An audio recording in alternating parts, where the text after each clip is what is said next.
네, 반갑습니다. 오늘 85회입니다. 구원의 복음 말씀 라이브 방송. 자, 오늘 주제는요, 나는 알곡인가 가라지인가 입니다. 제가 이 방송을 위해서 항상 기도하고 생각이 날 때마다 메모를 해놓습니다. 근데 어느 날 이 주제가 몇 달 전에 생각이 났어요. 그래서 굉장히 도전적이기도 하고 또 성경적으로 자기 자신을 점검해 볼 수도 있는 그런 제목이고 또 쉽게 복음으로 확증해서 나타낼 수 있는 내용이 성경에 있기 때문에 이 제목으로 해보자, 그렇게 마음의 결정을 하고 기도를 했습니다. 그래서 지난번에 제목하고도 비슷한 면이 있어요. 그러나 약간 결이 다릅니다. 그래서 오늘은 이 마태복음 13장 25절 26절에 예수님께서 비유로 말씀하셨는데요, 사람들이 잘 때에 그 원수가 와서 곡식 가운데 가라지를 덧뿌리고 갔더니 싹이 나고 결실할 때에 가라지도 보이거늘, 이렇게 주님 말씀하셨는데요, 24절에는 천국은 좋은 씨를 제밭에 뿌린 사람과 같다, 이렇게 말씀하셨어요. 그러니까 예수님께서 마태복음 10장 이후에 11장에 가서 이제 이스라엘 사람들에게만 복음을 전하지 않고 수고하고 무거운 짐진 자들아 다 내게로 오라 그러면서 이방인들한테도 복음이 전해졌죠. 그리고 나서 천국이 이렇게 될 것이다 라고 말씀해 주신 그 비유 중에 하나입니다. 자, 이 천국은 뭐냐 하면 성경에는 하나님 나라가 있고요, 왕국이 있고 천국이 있어요. 이 천국은 구약시대에 메시아가 약속이 돼 있었죠. 메시아는 주 예수 그리스도를 말씀하십니다. 이 예언대로 예수님께서 지금으로부터 2000년 전에 이스라엘 땅에 태어나셔서 강림하셨죠. 주님이 30년 준비하시고 기다리시다가 공생애를 시작하시면서 처음 하신 말씀이 있어요. 회개하라, 천국이 가까이 왔다, 이 말씀이셨어요. 바로 예수님 자신이 이 땅의 메시아로서 이 세상의 만왕의 왕이요 만주의 주로서 오셔서 이 세상을 회복시키고 이 사단의 권세를 무너뜨리고 주님의 주권을 회복시키는 그 일을 시작하시는 첫 단추였습니다. 그때 그 말씀을 하실 때 천국이 가까이 왔다 그랬어요. 그래 누가복음 3장에 가서 천국에 관한 하나님의 말씀을 전하시고 이 말씀이 너희들 귀에 응했다, 오늘 응했다 그러면서 천국이 임한 것을 말하고 계십니다. 하나님의 나라는 너희 안에 있다 그러셨어요.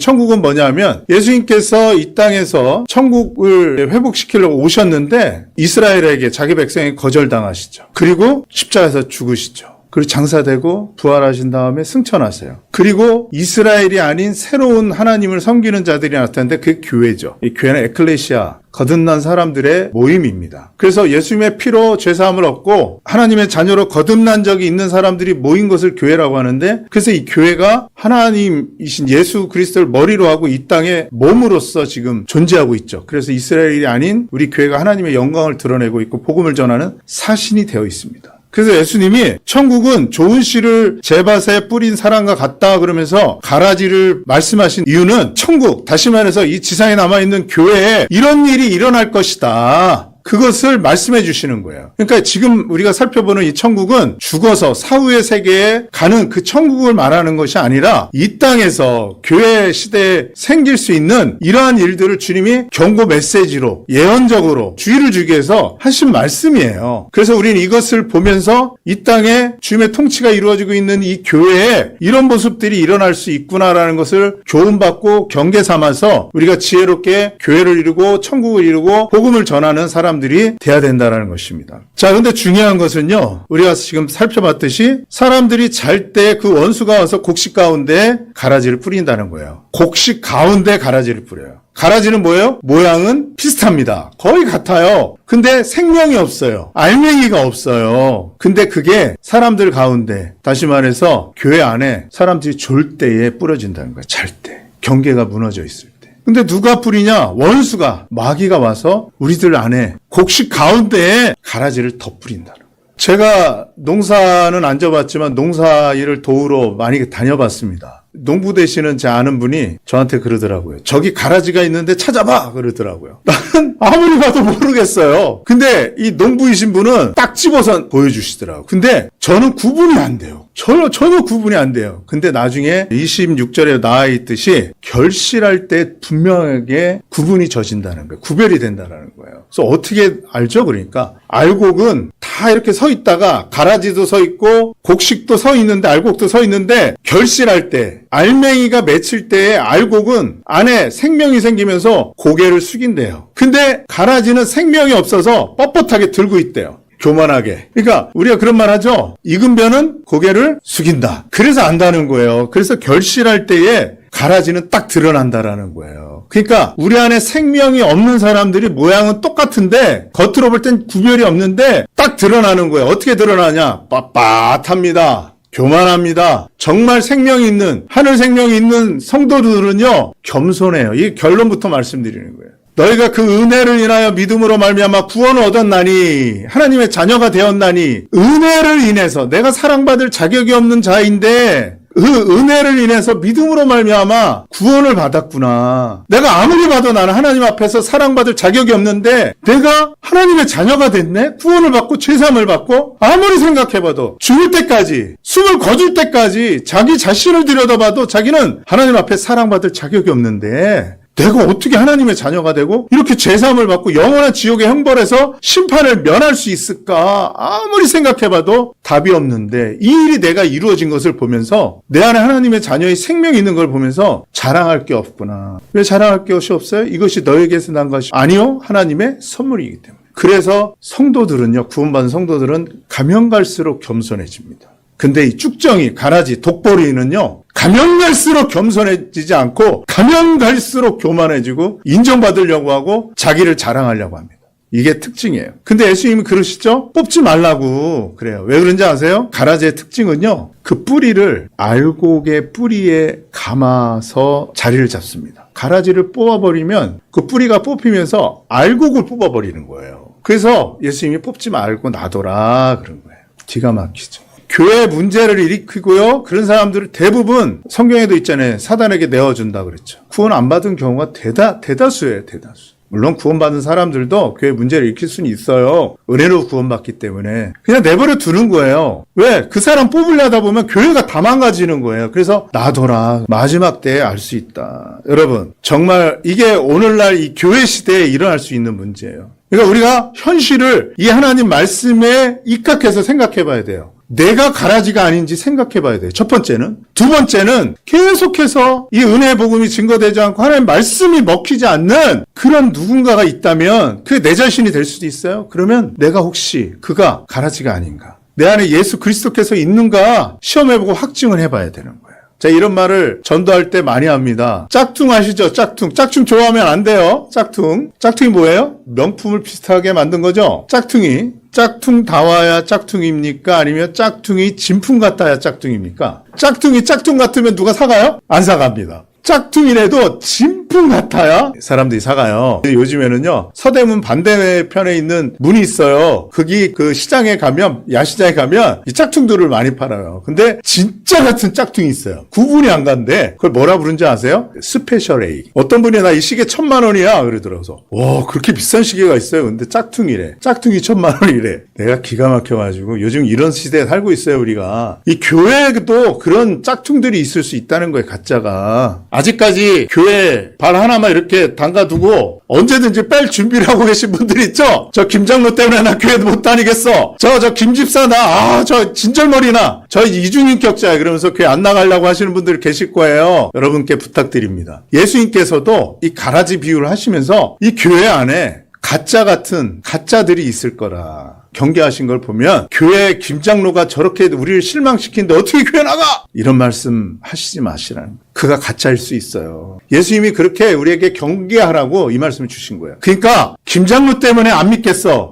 또 최집사라고도 해야지. 또 김씨만 뭐라 그러면 안 되겠죠? 문장로 때문에 안 되겠어. 이장로 때문에 안 되겠어. 그러지 마시라는 거예요. 교회는 하나님 말씀 드리려고 하나님 의지하고 하나님 믿으려고 오는 거지 사람 믿으려고 하는 게 아니에요. 여러분들이 혹시나 이 원수가 마귀가 뿌려놓은 가라지 보고 실망하시는 것일 수도 있잖아요. 그러니까 이 경계를 잘 받으시라는 겁니다. 13장 49절 말씀 보시겠습니다. 그런 사람들에 대한 심판은요, 하나님께 나중에 맡기세요. 세상 끝에도 이러하리라. 천사들이 와서 의인 중에서 악인을 갈라내요. 그렇게 말씀하셨어요. 분명히 구원받은 거듭난 하나님의 자녀들, 성도들은 교회 안에 있습니다. 근데 섞여 있어요. 가짜들이 세상에. 그러니까 하나님 마지막 때에 심판할 때에 와서는요, 악인을 갈라내는 거예요. 그래서 심판하신다는 거예요. 천국은 그랬죠. 천국. 그러면 천국이면 나라죠. 그러면은 주권이 있어야 됩니다. 주권. 입법권, 행정권, 사법권이에요. 사법권은 뭐예요? 죄를 다스릴 수 있는 주권을 말하는 거예요. 이 나라에도 사법권이 있죠. 사법제도가 있죠. 법무부가 있죠. 재판관들이 있고. 그런 것처럼 지금 세상 끝에서 악인들을 갈라낸다는 말은 심판권을 말하는 거예요. 예수님이 만왕의 왕이시고 만주의 주시고 천국이란 나라의 주권을 갖고 계시는 분이에요. 그래서 가짜들은 나중에 분명히 심판하시고 재판하시고 형벌을 내리십니다. 그때가 꼭 있습니다. 그분에게, 하나님에게 이 심판권, 재판권, 사법권이 있다는 것을 우리에게 주님이 보여주신 적이 있어요. 4,500년 전에 홍수 심판을 통해서 인류가 한번 망한 적이 있어요. 8사람만 딱 남고. 인류가 다시 시작했어요. 그때 살아남은 노아 시대 그 방주를 통해 살아남은 사람이 8명이었어요. 그 방주가, 노아가 올라타고 구원받은 그 방주가 발견됐죠? 그건 사실이에요. 터키 정부가 1883년 8월에 노아의 방주를 터키 아라랏산에서 발견했다 공식 발표를 한 적도 있어요. 수많은 증거들이 있어요. 하나님께서, 예수님께서 이 세상을 심판하셨던, 주권을 행사하셨던 적이 있다라는 것을 보여주세요. 그래서 이 가라지에 대해서 진짜 같은 가짜를 심판하시는 날은 분명히 있다. 또 있어요, 이런 적이. 예수님이 십자가에 못 박았던 이스라엘 사람들이요, 무서운 줄 모르고 빌라도에게 그런 말을 합니다. 빌라도가 손을 씻고 난 이분의 피에 대해서 책임질 수 없다, 깨끗하다 그러니까 이스라엘 사람들이 뭐라 그래요? 그 피를 우리가 우리 자손들에게 돌릴지어다 그랬어요. 그 사람들이 한 세대가 가기 전에 타이투스 장군에 의해서 AD 60년에 이스라엘은 완전히 멸망합니다. 나라를 잃고 2000년간 나라를 잃고 수없이 많은 사람들이 죽습니다. 그 피를, 예수님의 피를 자기들과 자기 자손들에게 돌리라 그래서 그대로 이루어졌어요. 하나님은 나를 존중히 여기는 자를 내가 존중히 여기고 나를 멸시하는 자를 경멸히 여긴다고 분명히 말씀하셨어요. 하나님은 하나님에게 거역하는 자, 자비를 거역하는 자, 이런 사람들에게 사법권을 분명히 행사하십니다. 2000년 동안 나라를 잃고 이스라엘 사람들이 살고 있었어요. 그게 뭐예요? 만왕의 왕이시고 만주의 주이신 예수 그리스도께서 천국의 임금이신데 죄를 다스린다는 거예요.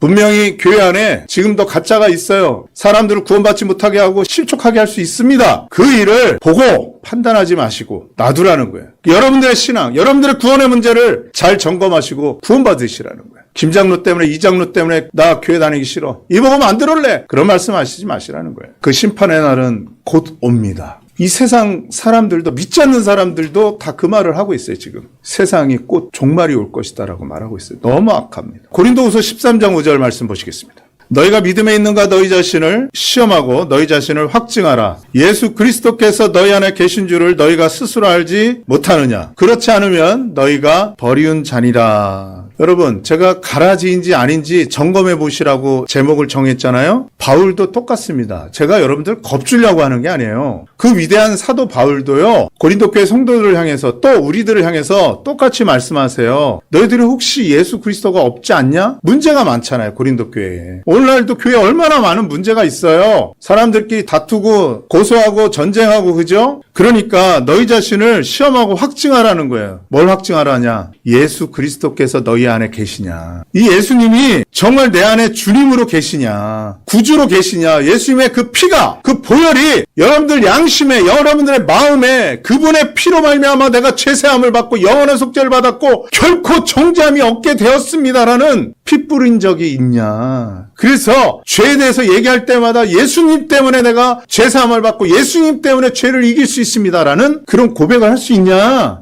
점검해 보라는 거예요. 근데 예수가 안 나오고 나 귀신 쫓아냈는데요? 나 방언했는데요? 제가요 중국 방언합니다. 제가 일본 방언합니다. 이런 거 내세우면 안 되는 거예요. 예수가 나와야지. 그런 분들 많아요. 여러분, 이거 겁주는 것 같지만요, 지금 오늘날 이 생에 있을 때에 점검해 봐야 됩니다. 사람이 다 한 번 죽어요. 근데 더 문제는 언제 죽는지 몰라요. 죽으면 믿을 수 있는 기회가 없습니다. 지옥에 떨어지면은요, 점검해 볼 수 있는 기회가 없어요. 영원히 없어요. 그래서 귀가 따갑더라도 오늘 다시 점검해 보시는 게 중요합니다. 제가 며칠 전에 어떤 분한테 전도를 했어요. 그 부친이 왜 저렇게 못 돌아가실까요? 부친은 그 믿는 분이었어요. 근데 자녀들 중에 안 믿는 분이 계신 것 같다. 딱 한 분이 계셨어요. 그분이 믿어야지 눈 감을 수 있을 것 같아서 못 돌아가시는 것 같다. 그랬더니 옆에 있는 분이 뭐라 그러냐면, 그런 말 하지도 마세요. 그래, 왜요? 그러니까.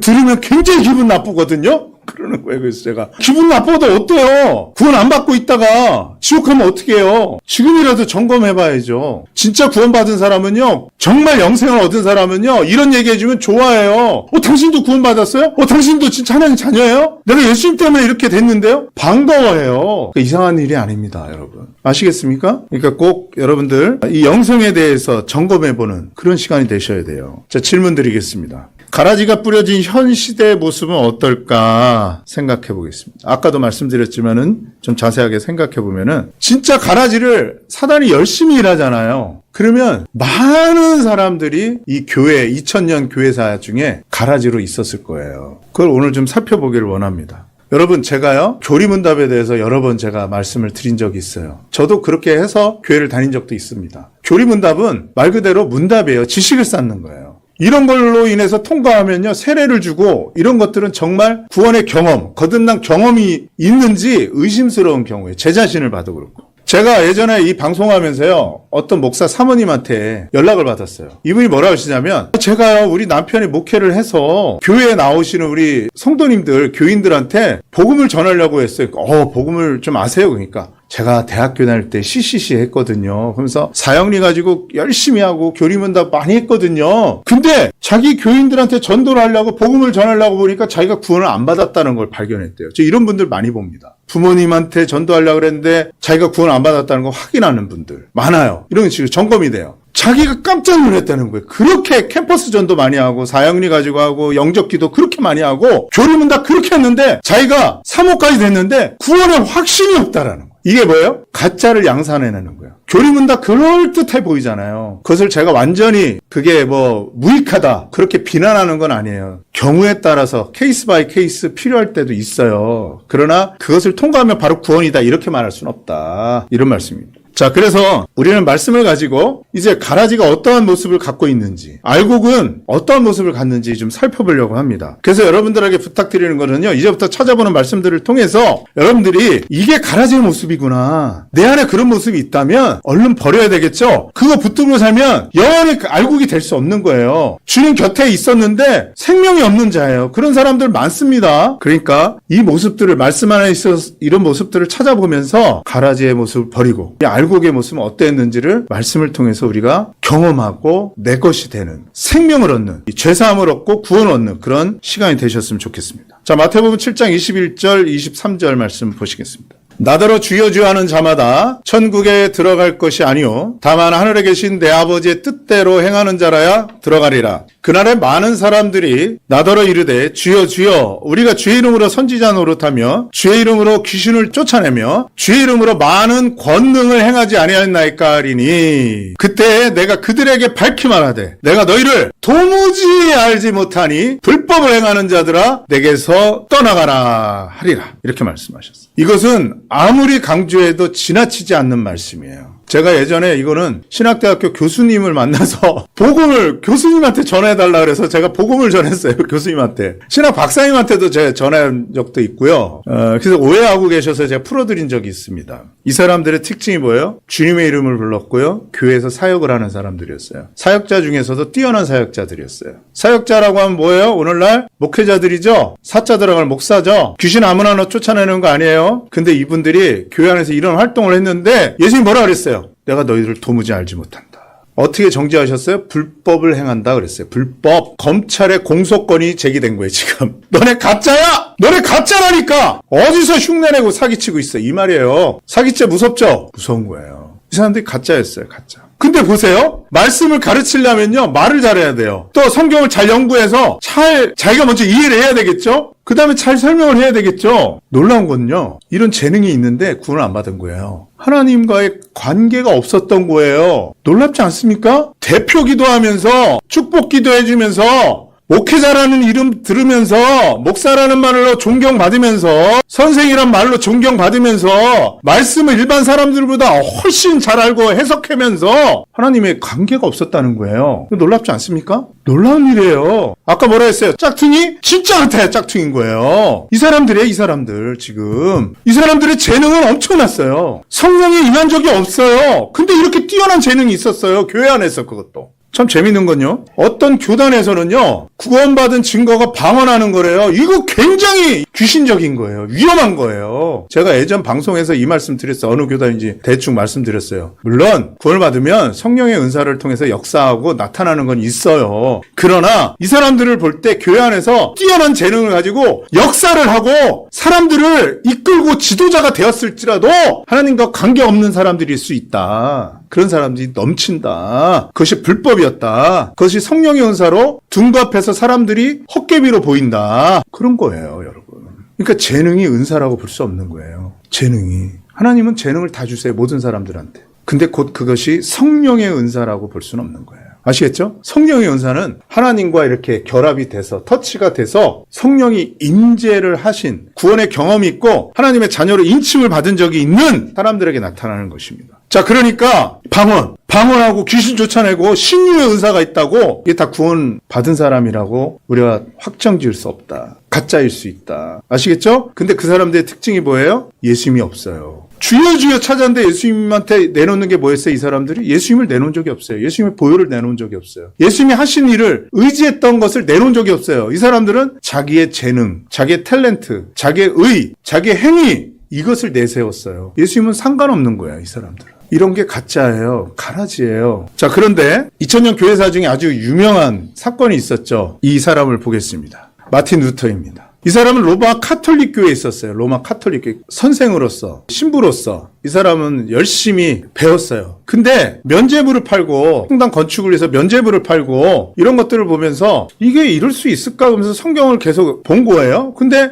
회개가 있어야, 진정한 회개가 있어야 하나님 앞에서 자기의 의를 버리고 예수님의 보혈을 의지하고 죄상을 받는 건데 면죄부를 팔면 돈 주고 사는 거니까 어떻게 돼요? 회개가 없는 용서를 받을 수 있잖아요. 이게 있을 수 없는 건데 성경이 없는 건데 이건 잘못된 거다. 그리고 그 돈을 의지하고 면죄부를 사서 의지하니까 잠깐 순간적인 평안은 있었지만 죄의 문제가 영원히 해결되지 않는 이런 문제, 거짓 잘못된 평안 이런 것들에 대해서 비난하면서 그가 의인은 믿음으로 말미암아 살리라 하면서 믿음을 통해서 의롭다함을 얻는 이신층의 이신득의 로마서 4장 4절 5절 경건치 아니한 자를 의롭다 하시는 이를 믿는 그 믿음을 통해서 우리가 의인이 되는 거지 면죄부를 통해서 헌금을 통해서 자기의 의를 통해서 의를 얻는 게 아니에요. 이것을 깨닫고 믿음으로 말미암아 구원을 얻는 것이다. 우리는 은혜를 인하여 믿음으로 말미암아 구원을 얻었나 이것이 너에게서 난 것이 아니요 하나님의 선물이라는 것을 주창한 사람이 바로 마틴 루터예요. 구원받은 하나님의 자녀죠. 그가 만민 제사장을 했어요. 구원받은 사람들은 누구나 하나님 앞에 제사를 드릴 수 있다. 떡을 뗄 수 있다. 그전에는요. 캐톨릭에서는요. 떡도 사제들만 뗐어요. 일반 사람들은 못 뗐어요. 후스라는 사람 때 그런 것들을 했습니다. 이 후스라는 사람이 얼마나 유명한 사람이냐면요. 이 마틴 루터가 그런 얘기했어요. 나는 후스를 본 적은 없지만 나는 후스주의자다. 후스를 신봉한다. 이 마틴 루터 100년 전에 이 사람은 캐톨릭에서 이 썩어 있고 복음이 없고 은혜의 복음이 가려지고 가짜가 판을 치는 것을 보고 견딜 수 없었어요. 이 사람은 먹고 살려고 카톨릭의 신부가 사제가 됐는데 이 썩어 있는 캐톨릭을 보면서 구원이 없는 것을 보면서 잘못됐다. 그래서 위클리프의 영향을 받고 성경으로 돌아가자. 누구나 성경을 읽어야 된다. 그리고 이 사람이 행한 게 뭐였냐면 구원받은 성도들은 누구나 평신도들도 떡과 잔에 참여할 수 있어야 된다. 사제들만 하면 안 된다. 이것 때문에 완전 낙인이 찍혀가지고 쫓겨납니다. 이단으로.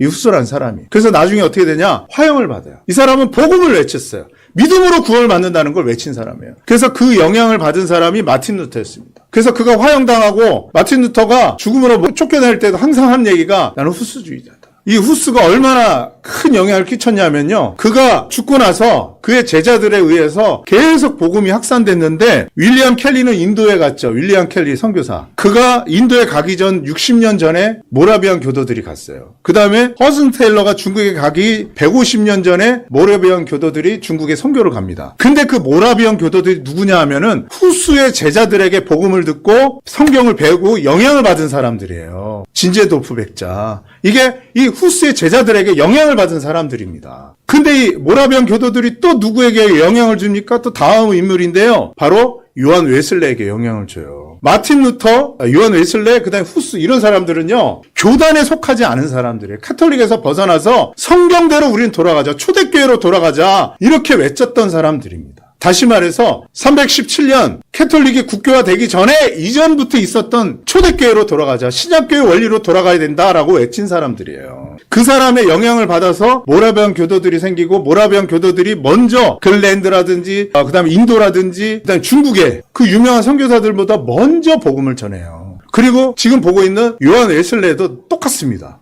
요한 웨슬레도 미국에 선교하러 볼티모어인가요? 그 지역에 선교하러 다녔죠. 그 실패하고 막 그런 적이 있었어요. 그래서 돌아오고 있다가 배가 풍랑을 맞아서 죽게 되었을 때 모라비안 교도들을 만납니다. 자기는 두려워하는데 그때 이미 그는 옥스퍼드 대학교의 신학교를 우수한 성적으로 졸업한 사람이었어요. 그렇게 자기가 사제로서 영국 성공이에요. 이 사람은요. 성공의 신부였어요. 개신교입니다. 개신교. 그런데도 구원의 확신이 없었어요. 이 사람은. 그래서 배에서 두려움을 갖고 죽으면 어떡하지? 이런 죽음에 대한 두려움이 있었어요. 신학자였는데. 그건 뭐예요? 가짜였다는 거예요. 거듭난 적이 없었던 거예요. 근데 그 배에 같이 있었던 모라비안 교도들을 후스에게 영향을 받은 이 모라비안 교도들이 찬송하고 기도하는 모습을 보고 이 사람이 충격을 받아요. 그래서 영국으로 다시 돌아와가지고 모라비안 교도들에게 계속 가서 성경 공부를 합니다. 복음을 듣습니다. 그러다가 여기 써놨어요. 이거 유명한 얘기입니다. 1738년 5월 24일 그는 구원을 받습니다. 전적으로 하나님 말씀을 통해서 그가 회심하고 자기가 죄인이었구나. 옥스퍼드 대학교에서 신학부에서 그렇게 우수한 성적으로 신학을 했어도 자기는 구원받지 못한 사람이었구나. 그걸 깨닫고 선포를 합니다. 그래서 쫓겨나죠. 가짜였다는 것을 인정해요, 자기가. 후스가 무슨 말을 했냐면요. 진실의 칠명제라고 그래서 그 중에 유명한 말이 있어요. 진실이 진리가 이긴다. 반드시 이긴다. 언젠가는 이긴다. 후스가 한 말이에요. 여러분 제가 지금 3명을 봤습니다. 마틴 루터, 야한 후스, 요한 웨슬레. 이분들이요 다 이미 신학자였고요. 교회라는 곳에 있었던 분들이에요. 그 다음에 그만큼 거룩하고 엄숙한 예배의 형식을 갖췄던 그곳에서 신앙생활이라고 했던 분들이에요. 근데 그들이 다 공통적으로 말한 게 뭐예요? 자기는 가짜였다는 거예요. 구원받은 적이 없다는 거예요. 말씀으로 회심한 적이 없다는 거예요. 진정한 회개가 아니고 그리고 예수님의 보혈이 내게 경험되지 않았다라는 것을 이 사람들은 공통적으로 고백하고 성경으로 돌아가야 된다. 캐톨릭화된 국교화되기 이전에 초대교회로 돌아가야 된다라고 외친 사람들입니다. 이 사람들은 보이지 않게 신약교회 원리를 따라서 2000년 교회사에 수없이 많은 좋은 영향들을 끼치고 있는 분들이에요. 우리가 먼저 알고게 되려면 어떻게 해야 됩니까? 내가 가짜였구나. 내 안에 생명이었구나. 예수님의 보혈이 내가 핏부림을 받은 적이 없구나. 예수님의 보혈 때문에 내가 정말 기쁨을 누린 적이 있는가? 한번 생각을 해보세요. 어제도 제가 이발을 하러 갔다가 질문을 했어요. 제 머리를 이발해 주신 미용사에게 그랬어요. 교회 다니신다 그러더라고요. 진리와 은혜 교회인지 거꾸로 읽으시면 맞는 교회인지 아무튼 다닌대요. 그랬어요. 제가 오래 다니셨대요. 어렸을 때부터. 자, 그러면 하나만 여쭤볼게요. 교회 생활 그렇게 오래 하셨는데 예수님의 보혈 때문에 예수님 때문에 선생님의 마음이 정말 기쁘고 죄에 대해서 자유함을 누리고 감사하고 즐거웠던 적이 있으셨어요? 그러니까 대답을 다시 한번 묻겠습니다. 정말 그런 적이 예수님의 보혈로 예수님 때문에 내가 정말 즐겁고 죄에 대해 자유함을 잊고 지옥에 대해서 자유함을 누린 적이 있었습니까? 대답을 못해요. 그럼 알고일까요? 가라지일까요? 그러니까 순간 얼굴이 확 붉어지는 거예요. 대답을 못하세요. 자기가 가라지라는 생각이 들었어요. 내가 가라지였구나. 가라지였구나. 여러분 이걸 점검하셔야 돼요. 여러분들 보혈이 예수님의 보혈이 십자가의 보혈이 여러분들 마음속에 여러분들의 양심 속에 피 뿌린 적이 있어서 이제는 내가 예수님의 피 때문에 지옥에 안 가게 됐어. 영원한 형벌에서 벗어나게 됐어. 이런 경험이 있으신지 이런 자유함이 즐거움이 있으셨는지 확증을 해보세요. 스스로. 아까 요한 웨슬레 사진 한번 다시 보여주십시오. 맨 밑에 뭐라 했어요? 1738년 5월 24일 회심의 경험이 있다. 요즘에 전도하다 보면은요, 제가 언제 그러신 적이 있어요? 죄사함을 받고 구원의 확신을 가진 적이 있으세요? 그러면은 구원파세요? 그래. 그럼 요한 웨슬레도 구원파예요. 5월 24일 날 회심 구원받았다 그랬잖아요. 요한 웨슬레도 구원파네? 그럼 아무 말씀도 못하세요. 구원파는 분명히 잘못된 사람들이에요. 왜 잘못됐냐면요, 자기들만 구원이 있대. 그건 굉장한 교만이죠. 그리고 교리가 몇 가지가 틀린 게 있어요. 잘못됐어요. 근데 성경은 뭐라고 그랬냐면 이 복음이 이미 너희에게 이름에 너희가 듣고 참으로 하나님의 은혜를 깨달은 날부터 그래요. 구원받는 날이 있어요. 하나님의 은혜를 진정 깨달은 날이 있다고 성경에 말씀하고 계세요. 갈라디아에서는 이 믿음이 온 후로는 그랬어요. 믿음이 올 때가 있단 말이에요. 그 날이 있단 말이에요. 요한 웨슬레는 너무나 그 충격이 컸기 때문에 그 날을 기억하고 있었던 거예요. 5월 24일을. 그러면 알곡되기를 여러분 기도하는 마음으로 들어보시기 바랍니다. 알곡, 내가 정말 가라지였구나. 내가 예수님의 피 때문에 즐거운 적이 있었나 없었냐 한번 생각해 보세요. 요한복음 17장 3절 보겠습니다. 영생은 곧 유일하신 참 하나님과 그가 보내신 자 예수 그리스도를 아는 것이다. 이렇게 말씀하고 있어요. 이 그리스도를 아는 것이라는 말은 헬라어로 기노스코라는 말입니다. 이 히브리어, 옛날 구약성경으로 사용했던 히브리어 야다라는 말이에요. 이 야다라는 말은요, 대표적으로 이럴 때 사용되는 거예요. 창세기 4장 1절에 보면 아담이 그의 아내 하와와 동침함에 하와가 임신하여 가인을 낳고 그랬어요. 그래서 동침하다가 똑같은 야다예요. 그러니까 다시 말해서 관계를 갖는 거예요. 영생은 예수 그리스도를 아는 것입니다 하는 것은 지식적으로 아는 게 아니고요. 관계가 맺어지는 거예요. 동침하듯이, 부부가 동침하듯이 관계가 맺어지는 거예요. 하나로 연결이 되는 거라고. 하나가 되는 거예요. 하나가. 예수님이 내가 되고 내가 예수님이 돼야 되는 거예요. 연합이라고 하죠. 이것을 교리적으로. 이런 적이 있는 사람들이 영생을 아는 거예요. 여러분들 안에 예수님과 내가 연합된 적이 있습니까? 연합이 되었습니까? 지금도 연합이 돼 있습니까? 이게 아는 것이에요. 우리가 흔히 안다고 하는 것은 오해하고 있는 거예요. 예수님이 내가 되고 내가 예수님이 된 적이 있냔 말이에요. 예수님이 내가 됐을 때 기쁨이 있습니다. 뭐냐? 나는 영원한 심판에 놓여서 영원한 지옥에 떨어져 죽을 수밖에 없는 죄인이야. 근데 내가 지옥에 따라서 영원한 형벌을 받아야 될 죄인인데 이런 나를 위해서 예수님이 나 대신 죽으셨대. 그래서 나는 지옥에 안 가게 되었대. 예수님이 내 대신 죽었대. 내 죄를 대신 담당하셨대. 그러면 내 대신 예수님이 담당하신 거니까 예수님이 내가 되신 거죠. 내가 된 거죠. 그럼 나는 예수님이 된 거죠. 연합이 됐어요, 안 됐어요? 바로 예수님이 내 대신 죽고 나의 죄를 대속하셨다라는 사실을 양심에 받아들이면서 그것이 고맙고 감사하고 내가 영원한 지옥에서 죽을 수밖에 없는 찬데 예수님은 왜 죽으셨지? 이 놀라운 은혜가 왜 나한테 임한 것이지? 예수님이 나를 위해서 죽었구나. 이렇게 마음으로 받아질 때 예수님이 내가 되는 거예요. 그랬을 때 예수님의 고난받은 게 내가 고난받은 게 되는 거예요. 하나님은 그렇게 간주해 주신다고. 이게 아는 거예요. 영생은 그렇게 아는 사람들이 영생을 누리는 거예요. 이렇게 하나님, 예수님이 나와 하나가 된 적이 있냔 말이에요. 그래서 예수님이 죽을 때, 내가 죽었구나. 어떤 내가? 죄인인 내가 죽었구나. 이 세상에서 얻은 나는 끝났구나. 이제는 다시는 나를 위해서 살지 않아야 되는구나. 예수님이 내구나. 이제는 예수님이 다시 사셨으니까 저 하늘에 올라가신 예수님이 바로 내구나. 내가 하늘에 시민권이 있구나. 예수님이 내가 되는 거예요. 예수님이 나를 위해서 죽으셨기 때문에 예수님과 내가 하나가 된 거예요. 이게 연합인 거예요, 연합. 연합이 언제 되냐? 예수님이 나를 위해서 죽으신 대속의 사실을 믿을 때에 어떻게 나 같은 죄인을 위해서 예수님이 죽으셨지? 양심에 이런 일은 있을 수가 없는 거야. 이렇게 고마운 일은. 이럴 때 예수님이 내 마음에 들어오잖아요. 양심에 뿌려지는 거예요. 양심에 부정을 할 수가 없는 거예요. 목에 칼이 들어와도 예수님을 부인할 수 없는 거예요. 이때 예수님이 내가 되는 거예요. 나는 예수님이 되고 그것을 노래하는 게 연합이지 않습니까? 진짜 구원받은 사람은 양심에 이렇게 핏부림을 얻고 예수님의 비침을 받은 사람들은요, 주를 부인할 수가 없는 거예요. 다시는 자기를 위해서 할 수가 없는 거예요. 이게 영생을 아는 거예요. 아는 거. 연합을 말합니다. 그분이 내가 되고 내가 그분은 동침하는 것처럼 하나가 되는 거예요. 한 몸이 되어버리는 거예요. 이런 적이 있습니까? 그렇게 양심 고백을 하셔요. 진정한 양심 고백이 일어나고 정말 나는 쓰레기 같은 죄인이구나. 죽어 마땅하고 지옥의 형벌에서 영원히 이를 가면서 멸망해도 마땅한 변명할 수 없는 죄인이구나. 이런 나를 위해서 예수님이 죽었다니. 이건 놀라운 은혜야. 갚을 수 없는 은혜야. 놀랍다 주의 은혜. 이런 고백을 하는 사람이 구원받은 사람이에요. 양심으로부터. 취사 선택하고 필요할 때만 예수님 믿고 이거는 가짜예요. 가짜. 자신을 속이지 마십시오. 누가복음 23장 43절 보겠습니다. 예수께서 이르시되 내가 진실로 내게 이르노니 오늘 내가 나와 함께 낙원에 있으리라.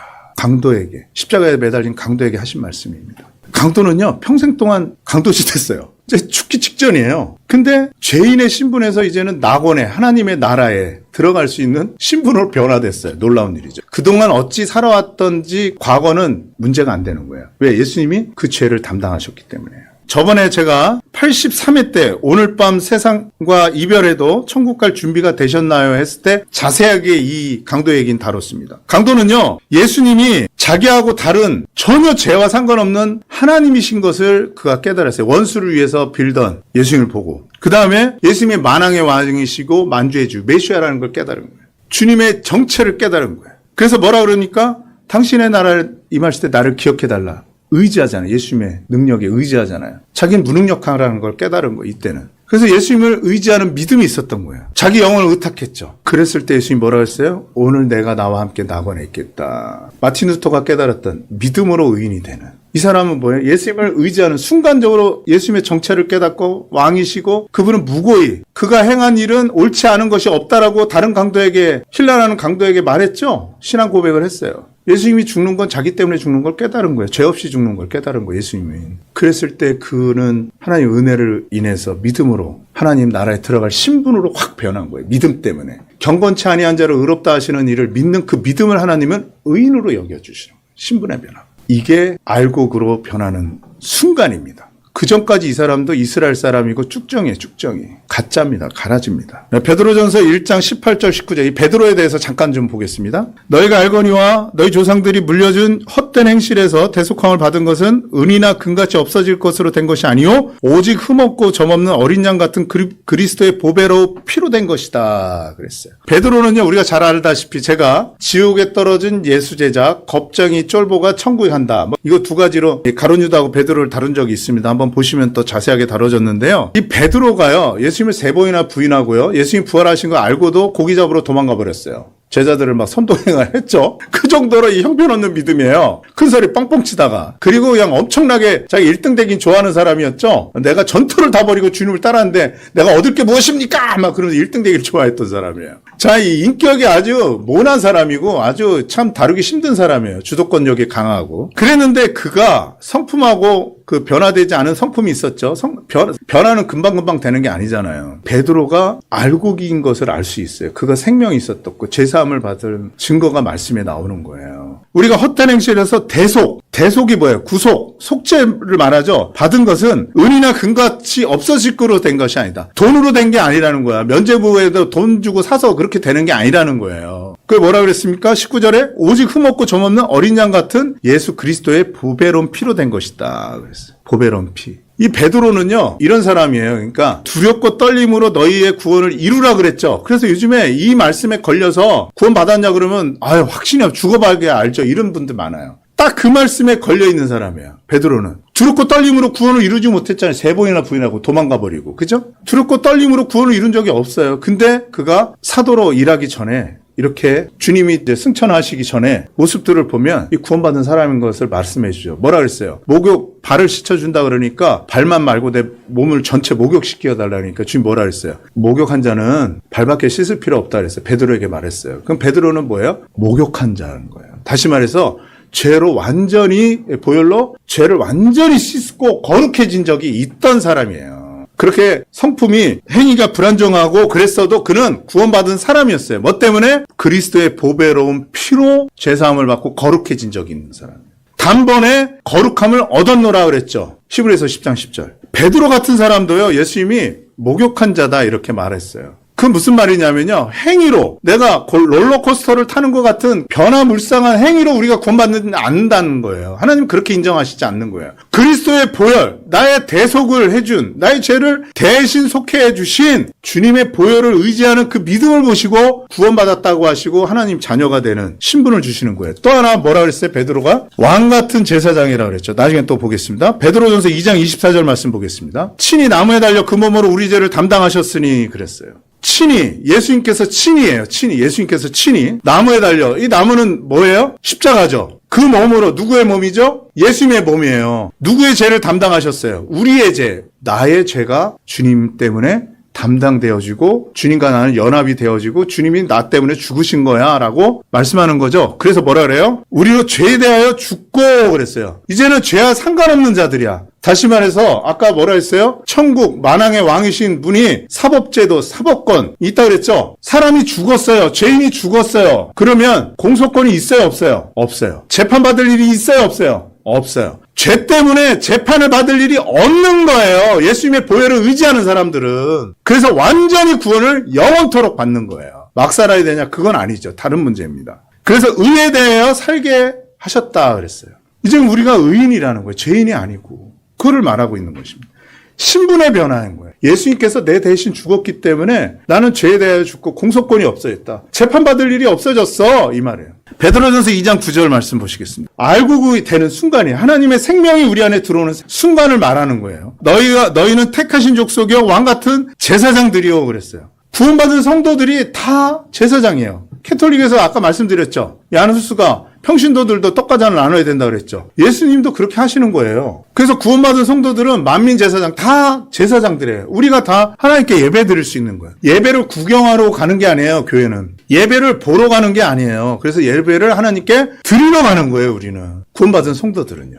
참 놀라운 것은요. 이 왕 같은 제사장이라 그랬는데 민수기 18장 19절에 보면은요. 이 제사장 자손들한테 말씀하실 때 영원한 소금 언약이라 그랬어요. 영구한 몫이 있다 그랬어요. 이 제사장들이 영원한 몫이 있는 거예요. 그 약속은 그 신분은 변하지 않는다는 것이에요. 다시 말해서 신약에 있는 우리에도 하나님의 이 제사장, 왕 같은 제사장의 이 놀라운 신분은 특권은 우리에게 있는 거예요. 영원히 없어지지 않는 거라는 겁니다. 그게 뭐예요? 우리 안에 생명이 생긴 거예요. 어떤 생명? 새 생명. 거듭난 새 생명이 생긴 거예요. 우리가 알곡이라는 증거예요. 이 믿는 사람들이 알곡이라는 증거예요. 여러분들은 이런 믿음이 있었습니까? 진짜로? 이렇게 경험이 된 적이 있습니까? 예수님이 나를 대신해서 죽었구나. 예수님이 곧 나구나. 하나가 된 적이 있습니까? 하나가? 베드로가 형편없는 행실이 있었지만은 그는 목욕한 자였어요.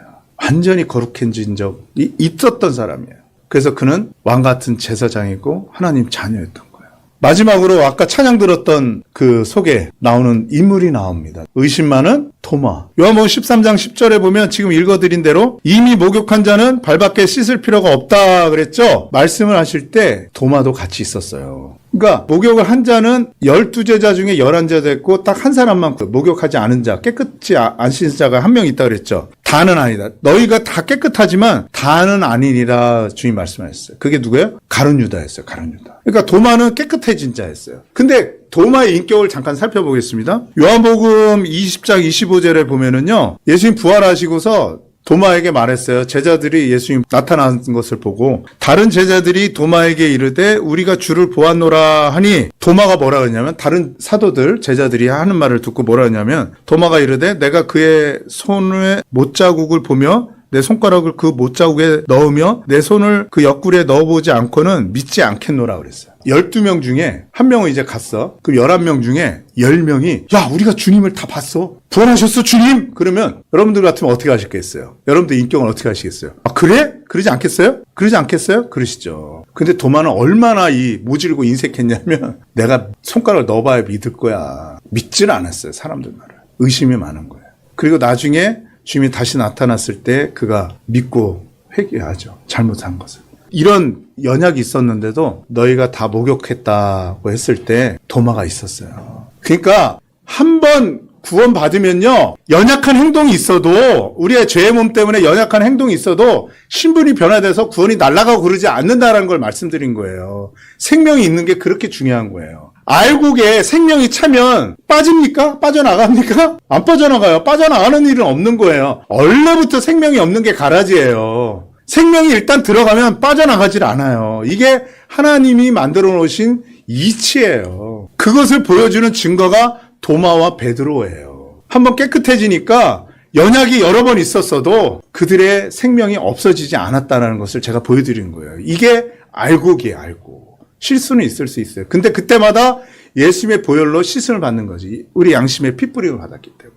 이게 거룩한 자입니다. 이 가사 잠깐 보고 마치겠습니다. 내가 처음 주를 만났을 때 이렇게 보면은요. 1절에서는요. 처음 만났어요. 근데 믿음이 있는지 없는지 의심만 많아요. 그리고 예수님에 대해서 아는데 홀로 걸어가신 십자가의 길을 말하고 있어요. 소개는 받은 것 같아요. 근데 내 형제도 구원하고 나도 구원할 수 있나? 구원에 대한 확신이 없었어요. 의심만 있었어요. 그때 주님을 처음 들은 거예요. 자, 2절에 가서 보시겠습니다. 내가 다시 주님을 만났는데 이제 뭘 깨달았냐면 자기가 죄악으로 몹쓸 병이 든 것을 안 거예요. 자기가 심각한 죄인인 것을 깨달았어요. 이제는 내가 이 죄에서 자유를 얻을 수 없다라는 것을 깨달은 거예요. 그랬는데 예수님을 만나요. 예수님이 손을 잡아 이끌어요. 개인적인 만남이죠. 예수님이 내가 되고 내가 예수님이 되는 거예요. 병든 자 일어나거나. 하나가 됐죠? 연합이죠? 그때서야 예수님의 사랑을 깨닫고 참회합니다. 이런 더러운 나, 이 쓰레기 같은 나를 깨달은 거예요. 참회가 그거예요. 그러면서 주님의 그 사랑이 얼마나 나에게 귀한 사랑이고 놀라운 어메이징한 은혜인가. 그것을 마음이 뜨거웠다고 표현하는 거예요. 근데 곧 식어버려요. 첫사랑이. 죄악이 나를 삼킨 거. 이거 뭐예요? 죄의 세력으로부터의 구원이죠. 구원받고 나서 바로 또 넘어질 수 있어요. 그런즉 선줄로 생각하는 자는 넘어질까 조심하라. 실패하는 거예요. 구원을 받은 것 같아. 예수님과 연합이 돼서 하나가 됐는데 곧 넘어지는 거예요. 에베소 교회도 그랬죠. 처음 사랑을 회복하라고. 성화를 몰랐던 거예요. 그래서 영원히 그 길을 잃어버렸던 거예요. 이거 뭐야? 예수님과 관계를 맺었는데 성장하지 못하고 있었던 거예요. 3절 보시면요. 내가 이제 주를 다시 만났어요. 또 만났어요. 자기가 갈 길을 몰라 헤매었는데 다시 예수님을 만나면서 죽음의 길은 뭐예요? 죄와 사망의 법이에요. 길은 뭐예요? 반복적으로 했을 때 일어나는 법칙을 말합니다. 사망의 법이에요. 이제 거기서 벗어나고 싶은 거예요. 로마서 7장이죠. 선을 행하기 원하는 나에게 악이 함께 있는 것이다. 그러면 이 사망의 몸에서 누가 나를 건져낼 수 있으랴 그랬는데 변찮는 주님의 은혜가 있었던 거예요. 오라 예수 그리스도로 말미암아 내가 감사하리로다. 예수님은 여전히 이 쓰레기 같은 나를 변화되지 않는 구원받고서도 정신 못 차린 나를 위해서도 똑같은 은혜로 사랑하시는구나. 그러면서 변찮는 은혜를 깨달은 거예요. 이분이 진짜 나의 구주구나. 주님의 가치를 더 깊이 깨닫죠. 주 예수와 동행하니 그 어디나 하늘나라. 내가 주님과 항상 살고 싶다. 이제는 십자가를 지고 주님을 위해서 십자가를 지면서 고난을 받더라도 걸을 수 있습니다. 왜? 주님이 사랑이 너무 좋으니까. 그래서 주를 다시 만난 이 기쁨. 십자가를 지는 게 기쁨이라는 거예요. 주님의 영광을 알았거든. 주님이 왜 십자가에서 자기를 위해서 죽었는지 알았거든요. 영생의 행복을. 그래서 주님이 이 놀라운 은혜를 찬양하고 싶은 노래를 3절에서 하고 있는 겁니다. 여러분, 이 곡이요, 여러분들의 노래가 됐으면 좋겠어요. 정말 주님을 경험하는, 주님이 내가 되는, 내가 주님이 되는, 그래서 알곡이기를 바랍니다, 여러분. 알곡이 되시길 바랍니다.